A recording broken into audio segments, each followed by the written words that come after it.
Sobat Semanti, welcome to Semanti Podcast. Bersama aku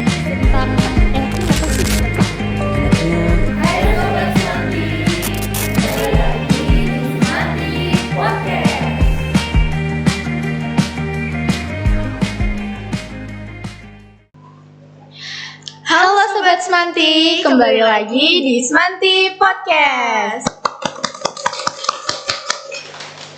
Oke, di podcast kali ini bersama aku Raya dan partner aku Adel. Kali ini kita kedatangan bintang tamu yang sangat spesial. Siapa tuh Del kira-kira? Kita kedatangan kakak-kakak alumni Semanti. Yeay. Oke, selamat pagi Kak. Pagi. Gimana kabarnya hari ini? Baik. Senang sih. Baik. Senang banget nih kayaknya. Semangat ya. Semangat untuk hari ini ya Kak. Iya. Oke, sebelum itu mungkin boleh diperkenalkan dirinya masing-masing, mulai mungkin dari nama, universitas, dan fakultas. Dari aku dulu ya. Iya, boleh. Halo semuanya, Sobat Semanti, kenalin aku Oktavia Hairunisa Ramadhani, bisa dipanggil Okta. Aku dari Fakultas Psikologi, Prodi Psikologi Angkatan 2024. Halo semuanya, kenalin nama aku Lola. Kalian bisa panggil aku Lola. Nama lengkap aku Naswa Alexandra. Nah, aku dari Fakultas Ilmu Sosial dan Politik, program studi Ilmu Politik, Universitas Brawijaya, angkatan 2020. Oke, halo Sobat Semanti, kenalin nama aku Gaida Naswarida. Kalian bisa panggil aku Gaida. Aku dari Universitas Negeri Yogyakarta, Fakultas Bahasa Seni dan Budaya, program studi Sastra Inggris angkatan 2024. Keren-keren ya. Nah, jadi kakak-kakaknya ini kan berarti lulusan tahun lalu ya. Iya betul. Iya betul. Ada nggak sih Kak momen yang berkesan gitu yang nggak bisa dilupain waktu kakak-kakaknya ini masih sekolah di Semanti? Momen berkesan tuh pasti banyak banget ya. Secara kita sekelas kebetulan, terus hampir 3 tahun sama-sama. Iya dari kelas 10. Sampai kelas 10. Momen berkesan dari aku sih waktu kita kan ada HUT sekolah ya pasti. Oh iya. Di situ kan ada lomba-lomba. Di sini pas itu tuh kita lagi lomba sinematografi. Iya. Buat film kan? Iya, buat film. Nah, kita tuh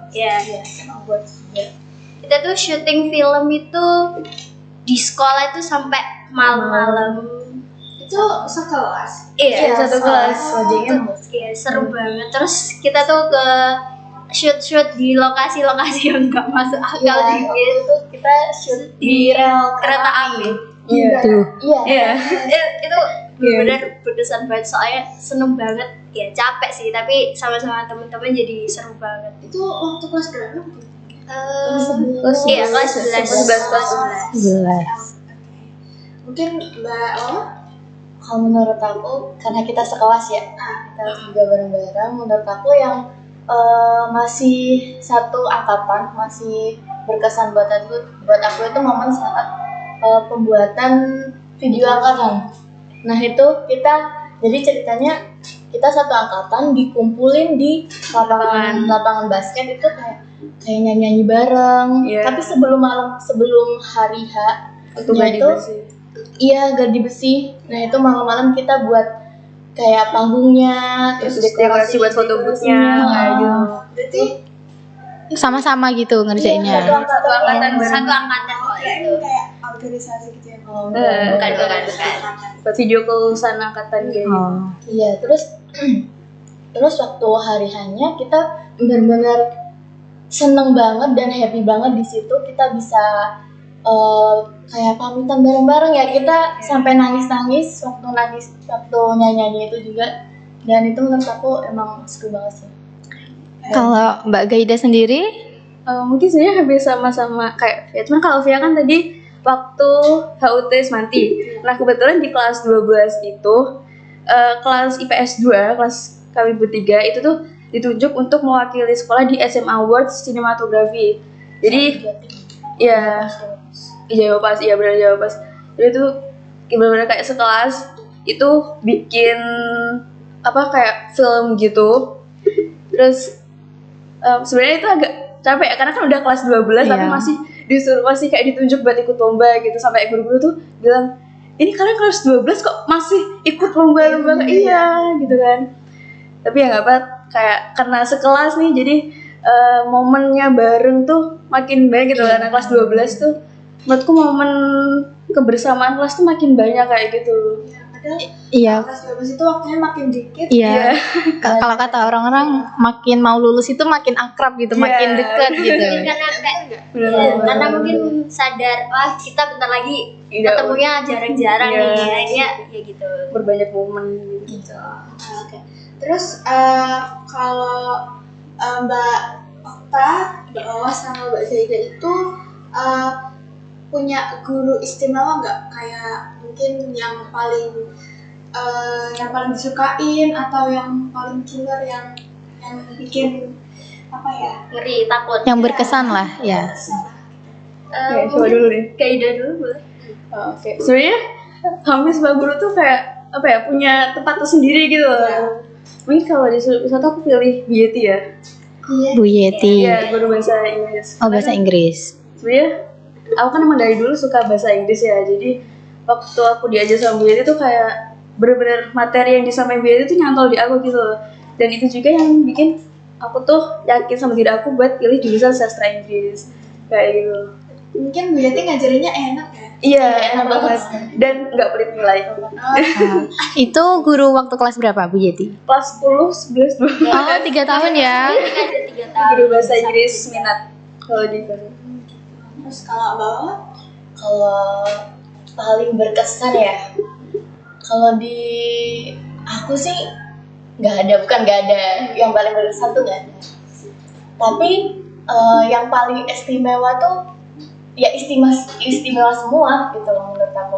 Ya, tidak pilih-pilih mungkin semuanya Jadi kayak setiap guru tuh punya momen istimewa masing-masing, dan menurut aku ya semua guru yang pernah ngajar aku ataupun yang gak ngajar aku tuh ya berkesan semua. ada memori tersendiri. Iya, punya tempat masing-masing sendiri.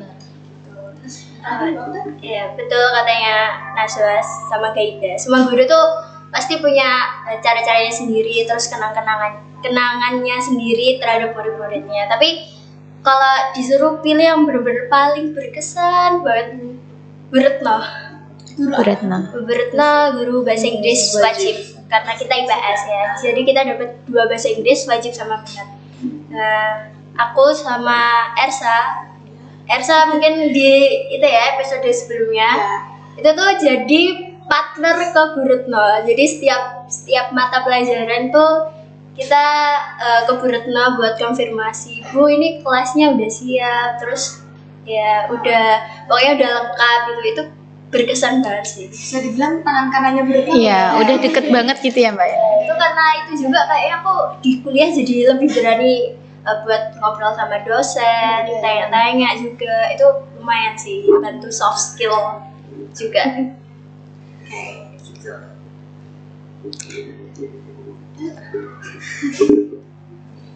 Oke, lanjut aja. Terus kenakalan yang pernah dibikin apa? Kan pasti banyak dong, 3 tahun sekelas bareng-bareng. Ada lah pasti, ya nggak? Ada. Banyak. Pasti ada. Cuman kalau kelas kita apa guys? Kelas kita tuh kayaknya kelas Bahasa bermaker. kelas paling problematik kayaknya. Tapi problematiknya yang ke arah seru-seru gitu. Lebih kejail gitu ya. Iya, lebih kecil. Jadi selama 3 tahun tuh kalau dibilang nakal sih ya nakal banget kelas kita. Nakalnya kayak gimana gitu? Ceritain dong yang gitu lah. Jadi ada satu momen yang salah satu anak kelas kita namanya Reva sama Wening. Nah itu tuh nggak tahu sengaja atau enggak.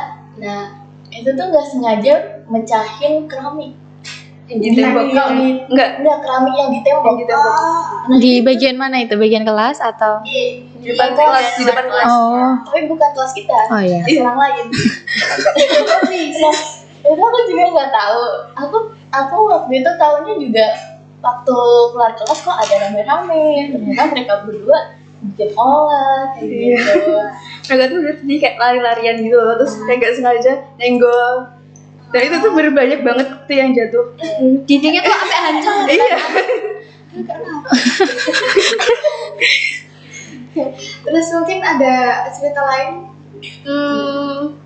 Ya mungkin waktu kelas 12 kalau nggak salah ya. Jadi tuh disclaimer ini jangan ditiru ya. Jadi pernah tuh satu kelas tuh pergi ke perpustakaan itu waktu jam pelajaran. Sedangkan itu jam pelajaran bahasa ya bolos. Itu jam pelajaran bahasa Jawa. Dan itu tuh waktu ulangan. Ulangan harian. Iya, ulangan harian. Terus Itu kita bolos gurunya. Bener-bener satu kelas semua. Itu cuma ada satu doang, itu Ersa di kelas. Tapi gurunya tuh kan datang ke kelas, tapi tuh nggak nyadar ada Ersa di dalam kelas. Gitu. Jadi dikiranya tuh kayak semuanya tuh di perpus. Sekiranya. Iya, tapi tuh sudah ada satu orang di kelas. Enggak di mana? Dimarahin. Enggak Dicariin, enggak dimarahin. Dicariin dalam sekelas kemana? Iya, jadinya ulangan hariannya gimana gitu kan. Tapi klarifikasi ya. Pertemuan selanjutnya tetap ulangan kok. Jadi Itu udah. Jadi iya, Jadi kita bolos sekelas terus dapat lumayan skip ulangan 1 minggu. Iya. soalnya itu emang kayak sering banget ulangan harian terus gitu loh. Jadi ya Gak boleh ya. nggak boleh. Dan nggak apa nggak boleh. jangan ditiru ya, jangan. Nggak boleh gitu. Ada di disclaimer kan. Kalau dari aku itu ya waktu kelas 11 Bu Endang, maaf banget ya Bu Endang, itu kan Bu Endang guru mata pelajaran PKN kita. Itu tuh kita orangnya tuh gak suka sama bau-bauan parfum. Oh iya. Oh. Kayak parfum yang nyengat-nyengat tuh. Iya. Beliau nggak suka. Kita tuh karena PKN tuh waktunya habis mata pelajaran PJOK. Oh, jadi pasti retouch gitu ya, Pak. Itu tuh masih males gitu loh, kayak ganti baju itu tuh pasti dilama-lamain. Nah, kita tuh jahil banget, kita sengaja semprotin parfum ke kelas Iya, banyak banget Jadi ya. biar Bu Endangnya nggak masuk. Iya, benar. Tapi bedanya masuk pakai masker. Pakai masker. Sangat effort ya. Gak bermasker banget. Itu jahil banget. Iya sih, itu sih. Gitu.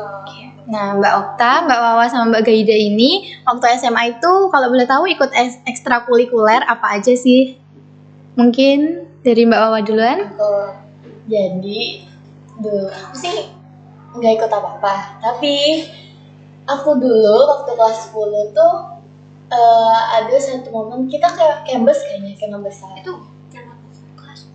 Iya, kelas kan 10, kelas 10. Kelas 10 itu ada campus besar. Nah, aku tuh di waktu jam 3 pagi tuh dibangunin sama kakak ambalannya. Nah, kayaknya Naswa gitu kan. Terus ya kak saya gitu kan, langsung disuruh keluar tenda, terus kayak baris di lapangan gitu kan. Kita waktu itu di jalannya di di lapangan Alas itu. Nah, aku mikir dong, ini ngapain. Nah, ternyata di situ tuh ada pelatihan Bantara. Dewan Ambulan. Oh, iya Dewan Ambalan. Iya. Nah, di situ kayak aku aduh gitu kan. Terus kayak aku kayak nggak sanggup gitu.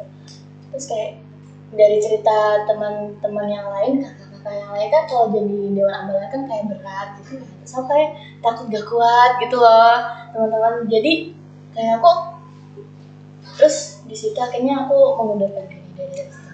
Padahal udah dipilih. Iya, udah dipilih. Terus aku kayak selama nggak ikut ini kayak aduh nyesel deh nggak ikut gitu loh. Berarti beneran cuma ikut pramuka aja? Iya. Iya. Iya, aku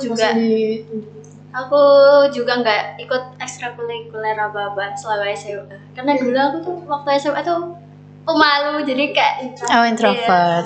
mau ikut ekstrakurikuler tuh takut ketemu sama orang-orangnya. Iya benar-benar. Jadi nggak nyaman gitu kalau ketemu Iya, orang jadi aku dulu. jadi aku dulu SMA cuma ikut ya pramuka wajib aja dulu. Terakhir berarti ikut. Kebetulan aku ikut 2 ekstrakurikuler.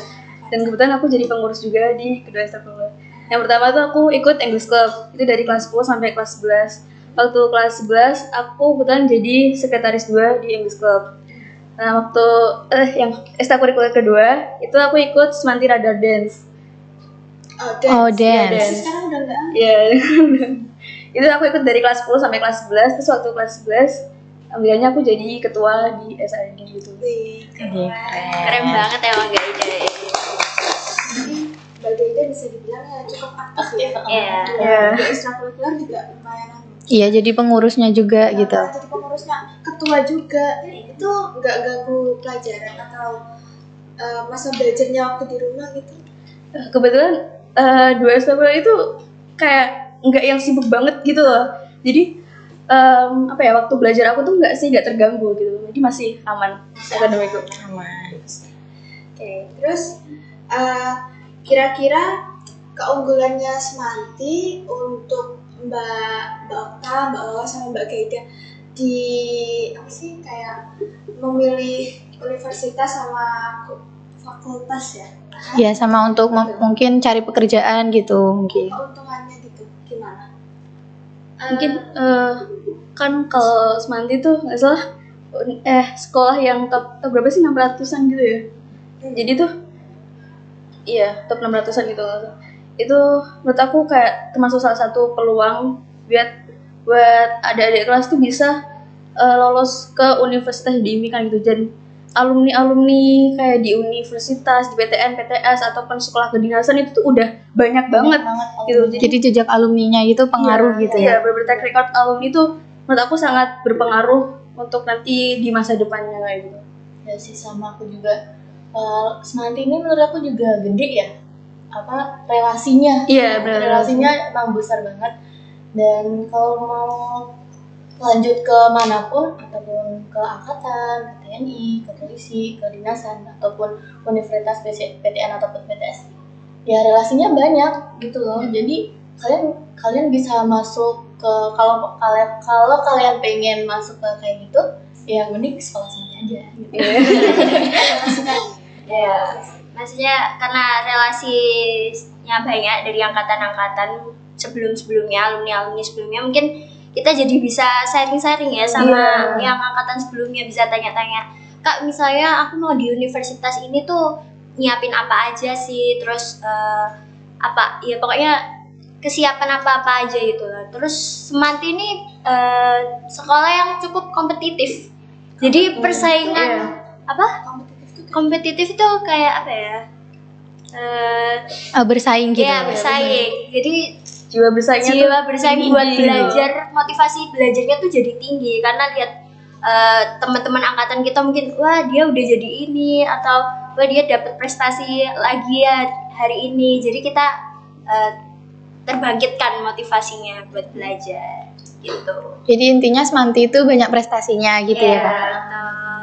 Jadi joinlah Semanti teman-teman. Oke, jadi Mbak Okta, Mbak Wawa sama Mbak Gaida ini kan masuknya univnya beda-beda nih. Nah, apa sih yang mendorong Mbak Okta, Mbak Wawa dan Mbak Gaida ini untuk masuk ke universitasnya masing-masing itu? Kenapa gitu memilih itu? Dan fakultasnya kenapa itu? Coba dulu. Yang ceritanya panjang dulu aja. Oke. Sebenarnya jujur aja, UNY itu bukan pilihan aku. Gak pernah ada di wishlist kayak univ impian aku tuh gak pernah ada. Sampai sekarang aku juga, aku udah di UNY gitu kan. Emang sebelumnya pilihannya apa? Universitas impian aku dari dulu tuh UGM. Ya, dan aku ketolak 3 kali sama UGM. SNBP, SNBT mandiri. Karena aku tuh di UNY, aku lolos jalur mandiri kan. Jadi sebenarnya kalau sastra Inggris sendiri, aku tuh udah pengen masuk ke jurusan sastra Inggris dari kelas 8 SMP. Dan itu tuh sebenarnya karena waktu SMP itu aku kayak searching gitu loh di internet. Dan aku tuh searchingnya gini, jurusan sosum di UGM gitu. Biasanya kalau orang maksudnya kan jurusan universitas apa aja gitu kan. Tapi karena emang aku tuh dari dulu gak suka IPA, jadi waktu SMP aku udah bener-bener yakin diri aku buat nanti waktu SMA tuh ambil IPS. Sehingga waktu aku searching di internet tuh aku langsung nyarinya tuh jurusan sosum gitu di UGM. Itu tuh udah spesifik banget gitu kan. Kayaknya emang di UGM. Iya, emang dari dulu banyak di UGM.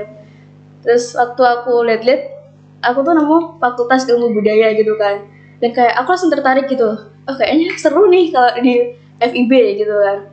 Terus saat aku lihat jurusannya, aku nemu jurusan sastra Inggris gitu. Aku mikir, oh kayaknya aku pilih ini aja gitu, karena emang aku suka belajar bahasa Inggris kan dari dulu, dan nilaiku di bahasa Inggris tuh ya bagus-bagus gitu loh. Jadi kayak aku yakinin diri aku buat ambil jurusan sastra Inggris gitu. Walaupun sebenarnya waktu di SMA aku tuh sempet kayak ganti jurusan impian aku beberapa kali tuh, waktu kelas 10, kelas 11 tuh aku nggak pilih sastra Inggris karena awalnya aku mikir aku nanti nggak dibolehin sama orang tua aku. Soalnya kan apa ya, stereotip orang-orang ke jurusan sastra tuh kayak ngegampangin gitu loh. Jadi aku takutnya tuh orang tua aku nanti nggak setuju kalau aku pilih jurusan sastra. Tapi waktu kelas 11 semester 2, aku tuh beraniin diri buat bilang ke ibuku kayak, nanti kalau misalkan aku ambil jurusan sastra Inggris gimana? And personally itu ibuku bilang kayak, ya nggak apa-apa, bahasa Inggris kan nanti peluang kerjanya itu luas gitu loh.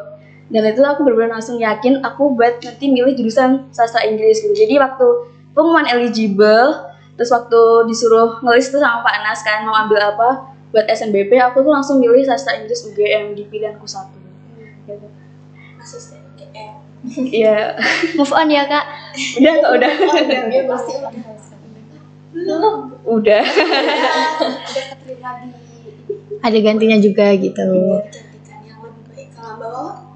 Kalau aku sendiri sih ada cerita lucu sih. Aku tuh nggak kepikiran sama sekali buat milih ilmu. Jadi aku milih ilmu tuh karena aku lihat rata-rata nilai SNBP di tahun kemarin di TikTok. Sumpah itu serius. Random banget. Aku milih kok ini, aku lihat kan, kok ini nilainya pas banget gitu kan, pas banget di aku gitu kan. Terus aku lihat ilmu politik, tapi kok ilmu politik gitu kan. Aku tuh awalnya tuh nggak suka ilmu politik tuh nggak suka karena sebenarnya Ya politik. Resikonya besar. ya kita kan juga ya. Nah terus aku kayak konsul kan ke Pak Nas. Aku tuh awalnya milih apa sih, bahasa Indonesia apa, sastra Indo. Awalnya sastra Indo, kayak pengen sastra Indo. Nah, terus aku lihat nilai aku tuh bahasa Indonesia nggak setinggi itu lah, makanya nggak setinggi itu. Nah terus aku milih lagi, ada ilmu apa sih, administrasi Negara atau publik dulu. Nah, terus aku lihat ekonomi aku lumayan bagus. Terus ada apa ya, mata pelajarannya aku lupa. Nah terus aku kayak mikir-mikir, tanya ke Pak Nas gitu. Terus Pak, kalau milih ini gimana? Kalau milih itu gimana gitu kan? Nggak apa-apa sih, nilai kamu bagus kok, mapal ini gitu kan. Terus ya udah coba aja, aku coba. Awalnya aku SNBP. Nah, terus aku di pilihan 1 itu aku awalnya nyantumin administrasi publik gitu. Iya. Nah, terus pilihan 2-nya baru ilpol. Terus aku lihat lagi, kayaknya pilihan 1 tuh lebih banyak buat nerima gitu loh buat aku. Nah, terus akhirnya aku oper gitu. Ilpolnya nomor 1, pilihan 1 gitu. Terus akhirnya Dia udah masuk IPAL. iya, dan aku kayak nggak expect kalau ilpol tuh seseru itu. Di luar ekspektasi ya. Iya, di luar ekspektasi, dan aku senang masuk ilpol. Gitu. Untung tadi seperti switch ya. Iya. Terus yang terakhir apa? Kalau aku tuh ceritanya bener-bener kayak 99% mirip sama kayak Gaida. Jadi UNESA itu ya bukan dream university juga. Jadi sebelumnya adalah kampus di Surabaya, itu benar-benar impian aku banget. Terus tapi prodi aku yang sekarang, prodi psikologi itu, aku pengen masuk prodi psikologi itu dari 7 SMP malah. Bener-bener kayak aku harus masuk psikologi. Itu sampai SMA kelas 2 kayaknya, 2. Tapi aku udah pernah bilang ke ayah mamaku, ya ma, aku mau masuk psikologi ya. Dulu tuh gak dibolehin, jadi aku bener-bener cari opsi lain, jurusan selain psikologi. Nah, akhirnya tuh dulu tuh aku bener-bener pengen banget masuk hukum. Nah, karena di SNBP, SNBT itu gak keterima, akhirnya aku juga masuk Unesa ini kan juga mandiri ya. Terus aku coba bilang lagi ke mama ayahku, "Ma ya, kalau misalnya aku di mandiri ini daftar psikologi boleh nggak ya?" Dan surprise-nya tuh dibolehin, bener-bener dibolehin. Kayak mungkin mama ayahku juga udah hopeless nih, daripada nih anak putus asa, bolehin aja gitu mungkin ya. Tapi setelah 1 semester kuliah di Unesa di psikologi, aku jelasin, oh kalau aku kuliah di psikologi tuh enjoy aja, terus aku dapat ilmu-ilmu baru, terus mungkin mama ayah juga khawatir sama prospek kerja kan ya. Jadi aku jelasin juga, besok aku kalau lulus dari psikologi aku punya list nih, aku mau ngapain aja. Jadi ayah mamaku tenang gitu. Akhirnya ya udah, iya dibolehin, di approve, dan aku seneng banget sekarang di psikologi Unesa tentunya. Ya, berarti ini Unesanya tuh yang di sini atau? Iya, di Unesa kampus 2 di Lidah Wetan. Oh, kayak sedikit namanya aja. Tadi kan aku belum jelasin kenapa aku milih UB. Nah, jadi aku nggak tahu, kayak udah dijalanin aja buat milih UB. Kayak aku udah dapat ngerasa, firasat. kayak udah feeling aja aku bisa masuk UB gitu kan. Terus kayak aku juga mikir alasan lain buat aku milih UB tuh apa, karena aku juga mikir dulu tuh bapak ibu aku, mama ayah aku tuh juga kuliahnya di Malang, tapi bukan di UB. Oh, ya kamu Daerahnya gitu. pengen Iya. kayak selingkuh ngerasain Ngerasain gimana sih Malang? Iya, kayak pengen ngerasain masa muda ayah mama tuh kayak gimana gitu loh. Makanya aku milih universitas yang ada di Malang, dan aku milih UB. Berarti ada sebuah memori ya yang mungkin Benar. Mbak Wawa mau kuliah di UB ya, akhirnya memilih UB gitu. Aku mau nambahin juga. Boleh, Tadi kan silakan. sebenarnya aku udah mention kalau misalkan UNJ tuh bukan pilihan aku sama sekali kan. Cuman kenapa aku tetap milih UNJ? Karena emang tahun kemarin ya berarti ya, itu aku benar-benar berusaha buat aku tuh kuliah tahun 2024 gitu. Aku berusaha buat nggak gap year. Sebenarnya bukan berarti gap year tuh baik, buruk gitu kan. Tapi emang dari akunya sendiri tuh aku nggak siap mental gitu loh kalau misalkan aku nanti harus gap year, karena kalau gap year tuh persiapan yang dibutuhin tuh lebih banyak gitu kan. Nanti kan harus belajar lagi kan buat UTBK kayak gitu. Belum lagi nanti misalnya ketentuannya berubah juga Iya, ya. dan aku tuh nggak siap sama semua itu, sehingga aku bener-bener ngusahain buat bisa kuliah tahun 2024. Jadi waktu mandiri tuh aku bener-bener nyobain banyak universitas, banyak jalur gitu, dan ya alhamdulillahnya tetap keterima di UNY, di sastra Inggris juga gitu, di pilihanku 1 gitu. Nah, jadi buat Mbak Okta, Mbak Wawa, sama Mbak Gaida ini, seandainya waktu itu bisa diulang, bisa kembali ke masa SMA lagi nih. Nah, kira-kira apa hal yang mau diubah, dilakukan buat introspeksi diri mungkin jadi lebih baik gitu untuk sekarang gitu. Seandainya waktu bisa diubah ke masa SMA lagi. Karena kita udah bahas itu ya tentang gimana kita sampai ke universitas atau prodi kita. Itu kayaknya kalau disuruh ngulang ke masa SMA itu belajar UTBK dari kelas 10 sih pasti. Karena tahun kemarin tuh aku bener-bener ngeharapin lolos SNBP. Jadi kayak bener-bener nggak ada persiapan sama sekali buat belajar UTBK. Jadi saat UTBK juga masih feeling sad karena nggak keterima SNBP, terus kurangnya persiapan, jadinya ketolak UTBK juga kan. Jadi aku pengen bener-bener belajar UTBK, bener-bener yang dari kelas 10 diulik banget tentang UTBK itu. Gitu sih kalau dari aku. intinya harus belajar ya mulai dari Iya, persiapan yang matang lah. Iya, Persiapan yang matang. karena terlalu percaya diri itu juga nggak bagus sebenarnya. Cuman kalau dari aku sebenarnya ya sama juga sih kayak ya, cuman aku mau nambahin kalau aku bisa ngulang ke SMA aku mau ikut lomba kayak banyak-banyak gitu, karena jujur ini salah satu penyesalan aku waktu SNBP, aku tuh nggak punya sertifikat sama sekali gitu, padahal waktu itu aku eligible 1. Iya. Dan Keren. di yang patut. Iya, aku jurusan 1, tapi aku tuh nggak punya sertifikat apapun yang bisa aku lampirin waktu SNBP.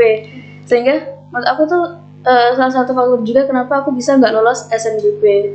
Sehingga kalau misalkan aku nanti balik ke SMA, aku tuh pengen kayak ikut lomba apapun gitu loh, sehingga aku punya poin plus gitu loh, sertifikat yang bisa nanti aku lampirin waktu SNBP gitu. Kalau dari aku sendiri, kalau mau ngulang ke masa lalu ya, aku sih bingung juga mau ngulang ke masa apa. Tapi ada satu momen yang aku nyeselin waktu SMA dulu. Jadi aku nyesel nggak selama SMA itu kayak terlalu gimana ya? Terlalu santai. Santai, bener. Kayak habis sekolah nggak ngapa-ngapain, terus langsung ke rumah gitu. Kayak aku pengen dulu tuh kayak ikut, kenapa aku nggak ikut kayak kegiatan volunteer atau apa gitu loh. Jadi kayak kalau dihubungin sama prodiku sekarang mau politik itu kayak sayang banget gitu loh, tau gak sih? Jadi aku kayak nyesel aja dulu nggak ikut kayak gitu. Terus mau perbanyak sertifikat juga, kayak ikut volunteer. Terus sama nyesel nggak ikut gandeng ODGJ, tau nggak? Iya, komunitas, Nah, iya. itu, aku nyesel banget gak ikut itu. Aku lihat temanku, lihat SW-nya temanku Ersa. Nah itu kan dia kan aktif banget ya. Iya. Nah aku tuh kayak nyesel, ya Allah, aku pengen kayak gini gitu loh. Tapi kayak di masa itu tuh aku kayak males gitu kan, sekolah udah capek, padahal ya udah biasa aja sebenarnya, kayak males aja. Kenapa aku nggak ikut gitu sih? Jadi intinya mau lebih aktif lagi dan memperbanyak prestasi gitu ya Mbak? Betul.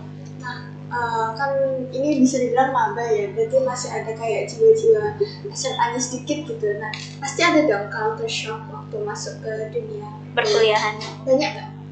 Banyak banget. pasti. Banyak banget pasti.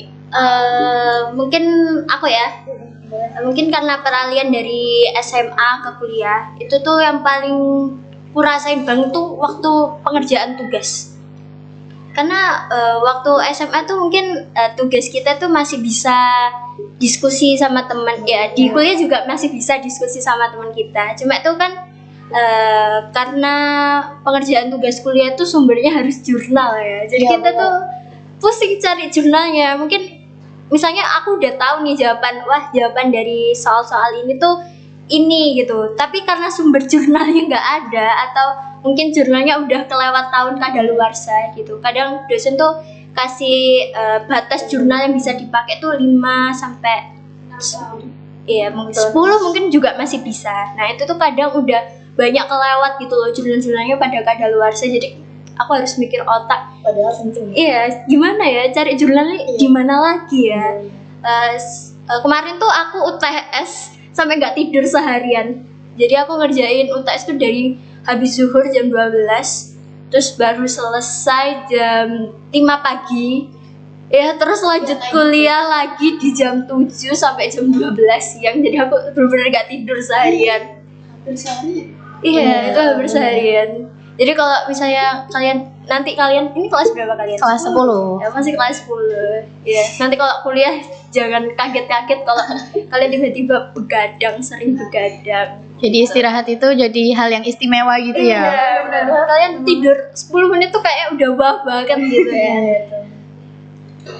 Kalau dari aku sendiri culture shock ya. Nah, aku masuk Ilpo tuh kayak kebanyakan orang-orang dari Jabodetabek gitu loh, teman-teman.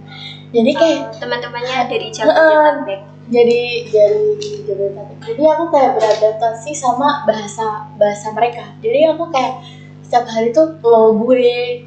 Malah medok. Iya, jadi aku selama selama 1 minggu masuk kuliah itu kayak introvert dulu, kayak masih belajar sama logat mereka gitu. Masih menyesuaikan Iya, gitu. kayak gitu. Nah, terus setelah 1 minggu itu aku kayak mencoba buat ngomong sama mereka pakai logat yang Jabodetabek gitu. Yang lo gue itu. Iya, benar. UI gitu ya.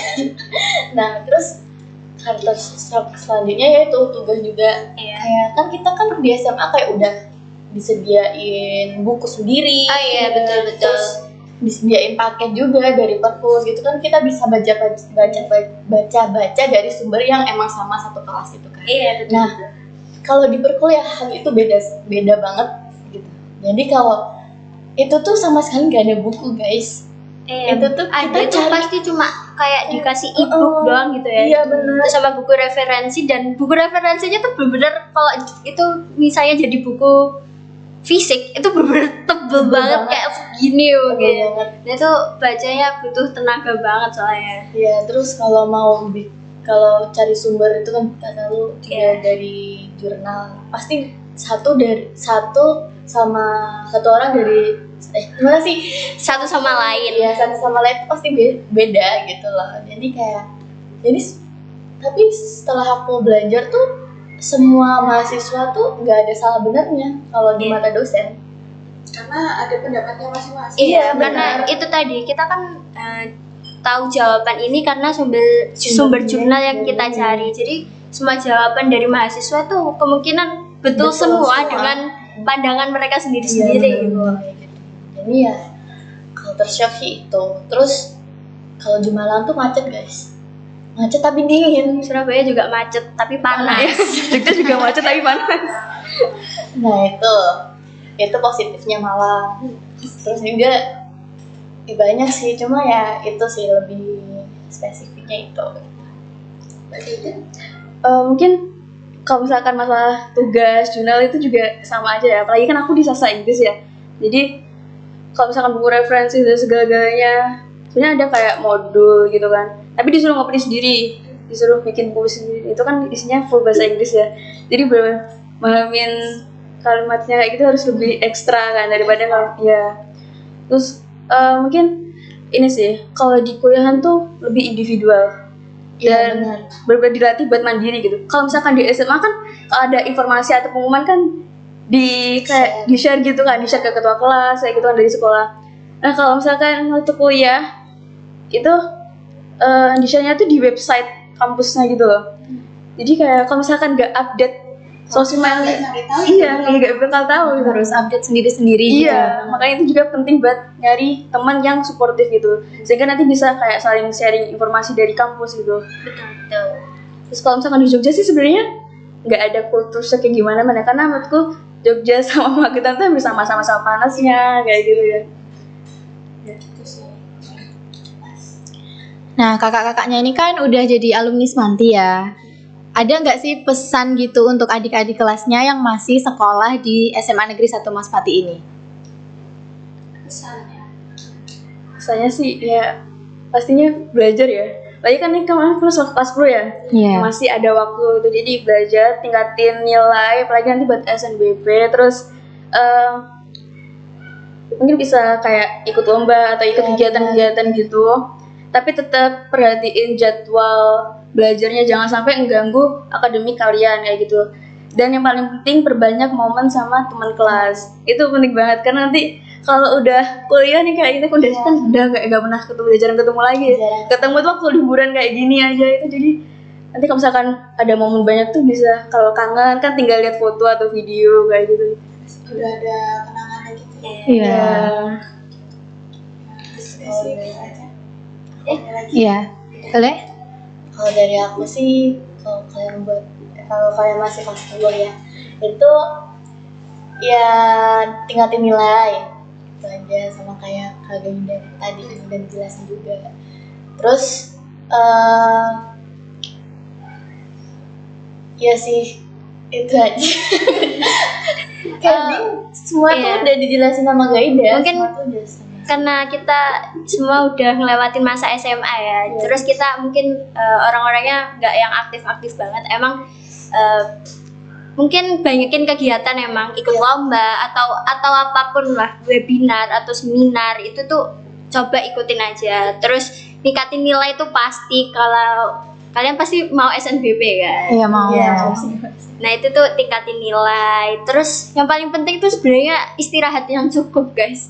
Karena SMA itu kan dari pagi sampai sore. Terus mungkin ada PR-PR gitu atau project-project gitu, itu kan pasti bikin capek. Nah kalau kalian sakit terus jadinya nggak masuk ke sekolah, itu kan juga pasti kalian mikir banget ya. Jadi jaga istirahatnya juga. Soalnya nanti di kuliah tuh Ya istirahat. Soalnya di kuliah tuh ya cuma berapa jam doang ya kelasnya, tapi tuh udah capek banget, lebih capek dari SMA menurutku.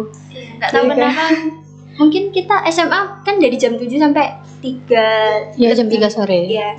Nah, kalau padahal kuliah tuh kadang cuma kayak satu matkul gitu ya. Satu matkul tuh kadang cuma 2 jam. Itu tapi setelah pulang ke kos itu benar-benar habis energi. Iya, udah secapek itu jadi kayak Terkuras pas-pasin gitu ya. istirahatnya Iya. karena di kuliah belum tentu mendapatkan istirahat yang cukup gitu. Kadang juga habis kuliah nggak ke kos, ngerjain tugas Iya, masih ada dulu, tugas. ada organisasi apa dulu gitu.